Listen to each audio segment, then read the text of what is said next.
What time is it? The time is now. What time is it? The time is now. The time is now for Black history. This is long overdue. I want to thank my organization, Black Edfluencers-United. Our vision is that we serve Black educators, we influence others, and we impact Black children.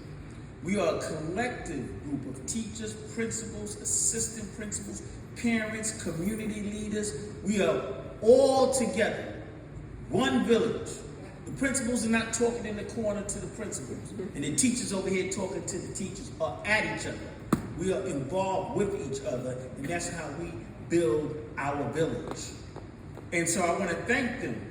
And as I speak on their behalf, I can tell you that they're excited and enthusiastic about the development of this curriculum. We have been calling for a mandate of consistent, authentic Black history curriculum, K-12 for all students. All students must learn about each other's culture and history and contributions. Black students in particular must know how great they are and what they have contributed to the world. Why Black history? Why is that important? Because as we sit here on Malcolm X Boulevard, let's not forget that Malcolm X told us that when we were brought here, we were robbed of our language, our religion, our culture, and some of us, by the way we act, we were even robbed of our minds. And it is a mental thing. So this is important. As I reflect on my childhood, I ask myself, why did I have to go to the movies to learn that Black women played a significant role in putting a man on the moon? Why didn't I learn that in school?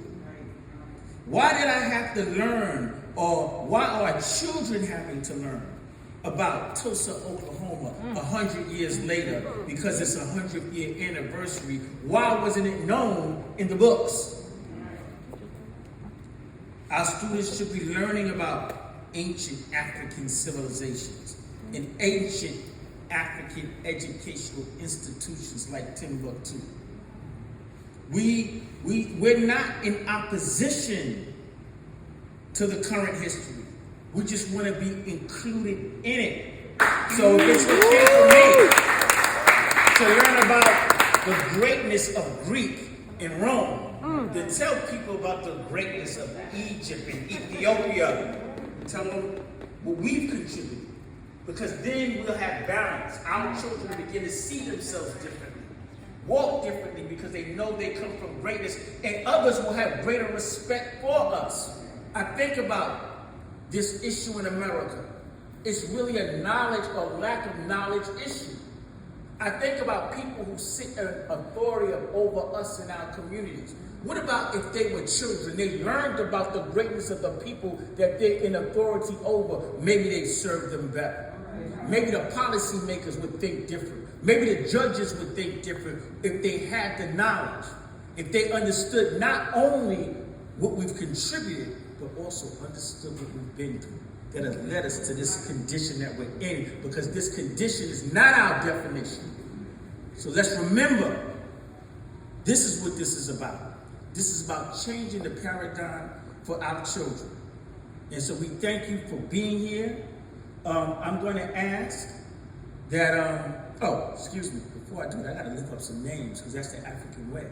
So we've heard the name, Dr. Adelaide Sanford. Let's lift that name up.